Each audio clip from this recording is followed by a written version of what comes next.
अभी एक फैशन हो गया है, आम्बेडकर आम्बेडकर आम्बेडकर आम्बेडकर आम्बेडकर आम्बेडकर। इतना नाम अगर भगवान का लेते तो 7 जन्मों तक स्वर्ग मिल जाता।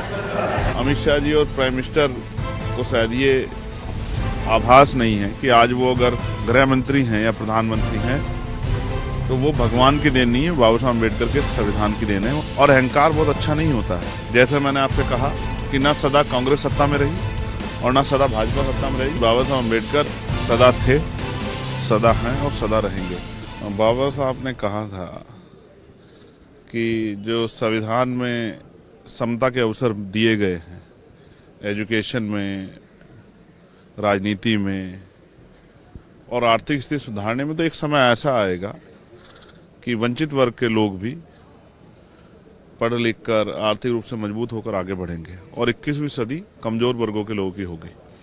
तो आज जब आपने कहा कि बहुत सारी पार्टियों ने जय भीम के नारे लगाए तो दिल में बड़ी खुशी हुई कि जय भीम के नारे लगने चाहिए।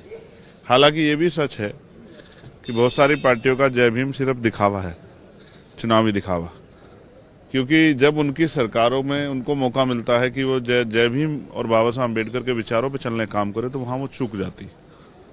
तो ये बड़ा दुखद है। सिर्फ दिखावे के लिए बाबा साहब अम्बेडकर के नाम का प्रयोग नहीं होना चाहिए।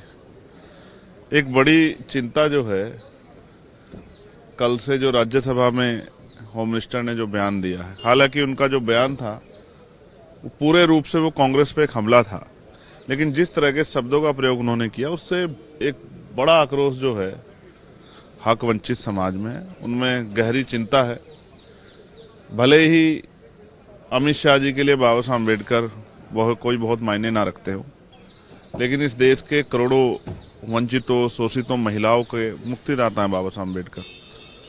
और जहां तक मैं समझता हूं, उन्होंने जो कार्य किए हैं उनका योगदान भुलाया नहीं जा सकता। किसी को मजबूरी में और किसी को जरूरत में बाबा साहब अम्बेडकर का नाम लेना ही पड़ता है। मैं यहां मैं ये भी कहना चाहता हूं कि भाई बाबा साहब अम्बेडकर सदा थे, सदा हैं और सदा रहेंगे।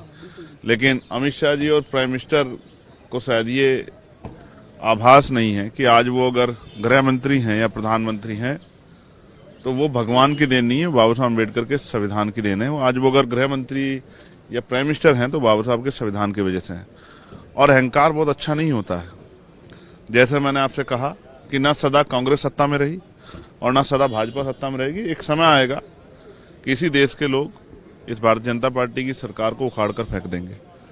तो मैं स्पष्ट रूप से कहना चाहता हूं कि इस तरह का बयान अम्बेडकरवादी तो किसी भी कीमत पर बर्दाश्त नहीं करेंगे। पूरे देश में अम्बेडकरवादियों में इस बात को लेकर गुस्सा है और मैं स्पष्ट तौर पर कहना चाहता हूं कि ये बयान जो है शर्मनाक है।